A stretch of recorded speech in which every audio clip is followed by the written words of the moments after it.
ಮನೆಯಲ್ಲಿ 1 ಕಟ್ ಆಗುವಷ್ಟು ಪಾಲಕ್ ಸೊಪ್ಪು ಹಾಗೆಯೇ ಚೆನ್ನಾಗಿ ಹಣ್ಣಾಗಿರುವಂತಹ 2 ಟೊಮೆಟೊ ಇದ್ದರೆ ಸಾಕು. ತುಂಬನೇ ರುಚಿಯಾಗಿರುವಂತಹ ರೆಸಿಪಿನ ಮಾಡ್ಕೊಳ್ಬೋದು.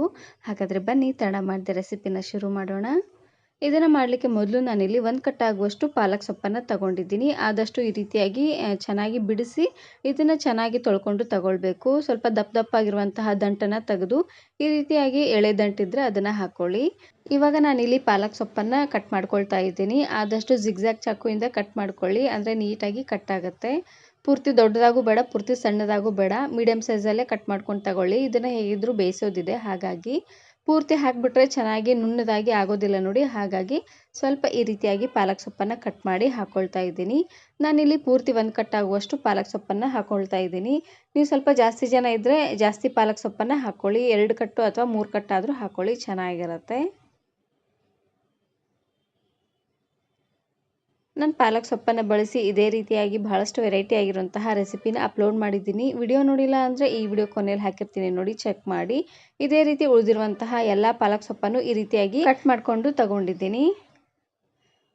ಇವಾಗ ನಾನಿಲ್ಲಿ ಒಂದು ಕುಕ್ಕರ್ಗೆ 1 ಕಪ್ ಆಗುವಷ್ಟು ತೊಗರಿಬೇಳೆನ ಹಾಕ್ಕೊಳ್ತಾ ಇದ್ದೀನಿ. ಟೀ ಕುಡಿಯುವಂತಹ ಕಪ್ಪಲ್ಲಿ 1 ಕಪ್ ಆಗುವಷ್ಟು ತೊಗರಿಬೇಳೆ. ಇವಾಗ ಬೇಳೆನ ಹಾಕ್ಕೊಂಡಾದ್ಮೇಲೆ ಚೆನ್ನಾಗಿ ಇದನ್ನು ತೊಳ್ಕೊಂಡು ತಗೊಳ್ಳಿ. ಧೂಳೆಲ್ಲ ಇರುತ್ತೆ ನೋಡಿ, ಹಾಗಾಗಿ ಒಂದು 2 ರಿಂದ 3 ಸರ್ತಿ ಚೆನ್ನಾಗಿ ಇದನ್ನು ತೊಳ್ಕೊಂಡು ತಗೊಳ್ಬೇಕು.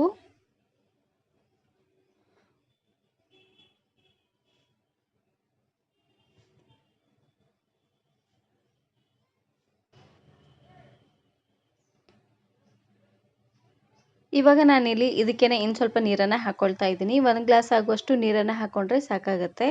ಹಾಗೆಯೇ ಈಗ ತಾನೇ ಕಟ್ ಮಾಡಿರುವಂತಹ ಪಾಲಕ್ ಸೊಪ್ಪನ್ನು ಹಾಕ್ಕೊಳ್ತಾ ಇದ್ದೀನಿ.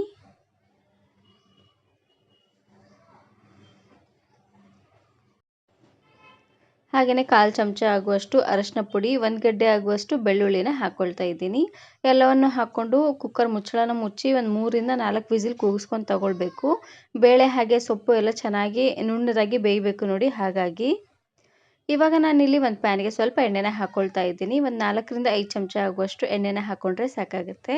ಹಾಗೆಯೇ 1 ಚಮಚ ಆಗುವಷ್ಟು ಜೀರಿಗೆ, ಇದರ ಜೊತೆಗೆ 2 ಗರಿ ಆಗುವಷ್ಟು ಕರಿಬೇವು ಸೊಪ್ಪನ್ನು ಈ ರೀತಿಯಾಗಿ ಹರಿದು ಹಾಕ್ಕೊಳ್ತಾ ಇದ್ದೀನಿ. ಹಾಗೆಯೇ ಇದ್ರ ಜೊತೆಗೆ 1 ಒಣಮೆಣಸಿನಕಾಯಿನ ಮುರಿದು ಹಾಕ್ಕೊಳ್ತಾ ಇದ್ದೀನಿ. ಇವಾಗ ಜೀರಿಗೆ ಎಲ್ಲ ಚೆನ್ನಾಗಿ ಸಿಡಿಬೇಕು. ಹಾಗೆಯೇ ಕರಿಬೇವು ಸೊಪ್ಪು ಮತ್ತು ಒಣಮೆಣಸಿನಕಾಯಿ ಎಲ್ಲ ಚೆನ್ನಾಗಿ ಎಣ್ಣೆಲೆ ಫ್ರೈ ಆಗಬೇಕು ನೋಡಿ. ಅಲ್ಲಿವರೆಗೂ ಲೋ ಫ್ಲೇಮ್ನಲ್ಲೇ ಇಟ್ಟು ಬೇಯಿಸ್ಕೊಂಡು ತಗೊಳ್ಬೇಕು. ಒಂದು ಸರ್ತಿ ಈ ರೆಸಿಪಿನ ಮಾಡ್ಕೊಳ್ಳಿ, ತುಂಬಾ ಚೆನ್ನಾಗಿರುತ್ತೆ ಅಂತಲೇ ಹೇಳ್ಬೋದು. ಅದರಲ್ಲೂ ಮಕ್ಕಳು ಪಾಲಕ್ ಸೊಪ್ಪನ್ನು ತಿನ್ನಲಿಕ್ಕೆ ಇಷ್ಟಪಡೋದಿಲ್ಲ ಅನ್ನೋ ಹಾಗಿದ್ದರೆ ಈ ರೀತಿಯಾಗಿ ಮಾಡಿ ಕೊಡಿ, ತುಂಬಾ ಇಷ್ಟಪಟ್ಟು ತಿಂತಾರೆ ಅಂತಲೇ ಹೇಳ್ಬೋದು. ಇವಾಗ ನಾನಿಲ್ಲಿ 1 ಮೀಡಿಯಮ್ ಸೈಜಿನ ಈರುಳ್ಳಿನ ಈ ರೀತಿಯಾಗಿ ಉದ್ದವಾಗಿ ಕಟ್ ಮಾಡಿ ಹಾಕ್ಕೊಳ್ತಾ ಇದ್ದೀನಿ. ಸಾಂಬಾರ್ ಈರುಳ್ಳಿನಾದರೂ ಹಾಕ್ಕೊಳ್ಬೋದು, ಇಲ್ಲಾಂದರೆ ಈ ರೀತಿಯಾಗಿ ದೊಡ್ಡ ಸೈಜಲ್ಲಿರುವಂತಹ ಈರುಳ್ಳಿನಾದರೂ ನೀವು ಇಲ್ಲಿ ಹಾಕ್ಕೊಳ್ಬೋದು. ಇವಾಗ ಈರುಳ್ಳಿ ಎಲ್ಲ ಸ್ವಲ್ಪ ಕಲರ್ ಚೇಂಜ್ ಆಗೋವರೆಗೂ ಬೇಯಿಸ್ಕೊಂಡು ತಗೊಳ್ಬೇಕು.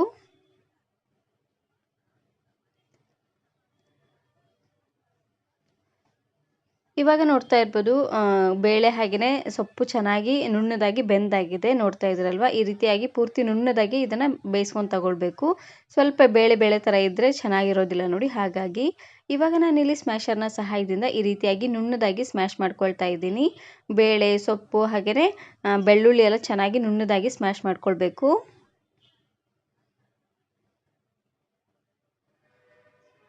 ಆದಷ್ಟು ಬಿಸಿ ಇರುವಾಗಲೇ ಈ ರೀತಿಯಾಗಿ ಸ್ಮ್ಯಾಶ್ ಮಾಡ್ಕೊಳ್ಳಿ. ಈ ರೀತಿಯಾಗಿ ಮಾಡೋದ್ರಿಂದ ಪೂರ್ತಿ ನುಣ್ಣದಾಗಿ ಚೆನ್ನಾಗಾಗುತ್ತೆ, ಹಾಗಾಗಿ. ಇವಾಗ ನೋಡ್ತಾ ಇರ್ಬೋದು ಈರುಳ್ಳಿ ಎಲ್ಲ ಪೂರ್ತಿ ಸಾಫ್ಟಾಗಿ ಚೆನ್ನಾಗಿ ಬೆಂದಾಗಿದೆ. ಇವಾಗ ನಾನಿಲ್ಲಿ ಚೆನ್ನಾಗಿ ಹಣ್ಣಾಗಿರುವಂತಹ 2 ಟೊಮೆಟೊನ ಹಾಕ್ಕೊಳ್ತಾ ಇದ್ದೀನಿ. ಆದಷ್ಟು ದೊಡ್ಡ ಸೈಜಲ್ಲಿರುವಂತಹ ಟೊಮೆಟೊನ ಹಾಕ್ಕೊಳ್ಳಿ. ಟೊಮೆಟೊ ಸಣ್ಣದಾಗಿದ್ದರೆ ಒಂದು 3 ಅಥವಾ 4 ಟೊಮೆಟೊನ ಹಾಕ್ಕೊಳ್ಳಿ. ಟೊಮೆಟೊನ ಸ್ವಲ್ಪ ಜಾಸ್ತಿ ಹಾಕಿದಷ್ಟು ರುಚಿ ಅಂತೂ ತುಂಬಾ ಚೆನ್ನಾಗಿ ಬರುತ್ತೆ.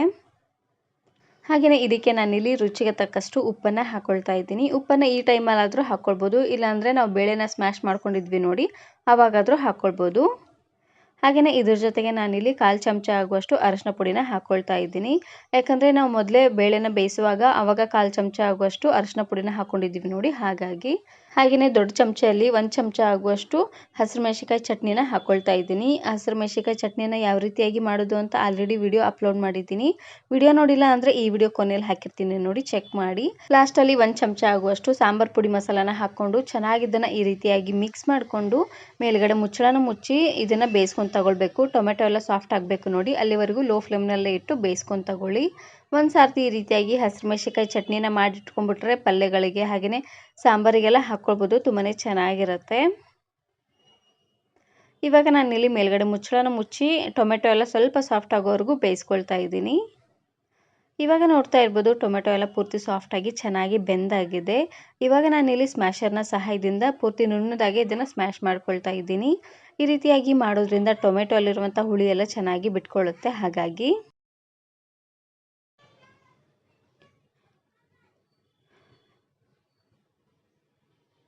ನೋಡಿ ಈ ರೀತಿಯಾಗಿ ನುಣ್ಣದಾಗಿ ಇದನ್ನು ಸ್ಮ್ಯಾಶ್ ಮಾಡ್ಕೊಂಡಿದ್ದಾದಮೇಲೆ ಇವಾಗ ನಾನಿಲ್ಲಿ ಬೇಯಿಸಿರುವಂತಹ ಬೇಳೆನ ಹಾಕ್ಕೊಳ್ತಾ ಇದ್ದೀನಿ.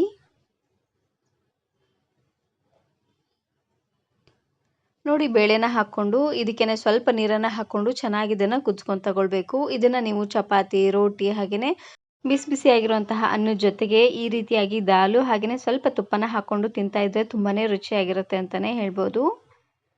ನೋಡಿ ಇದಕ್ಕೆ ನಾನಿಲ್ಲಿ ಸ್ವಲ್ಪ ನೀರನ್ನು ಹಾಕ್ಕೊಂಡು ಚೆನ್ನಾಗಿ ರೀತಿಯಾಗಿ ಮಿಕ್ಸ್ ಮಾಡಿಕೊಂಡು ಉರಿನ ಪೂರ್ತಿಯಾಗಿ ಲೋ ಫ್ಲೇಮ್ನಲ್ಲೇ ಇಟ್ಟು ಕುದಿಸ್ಕೊಳ್ತಾ ಇದ್ದೀನಿ.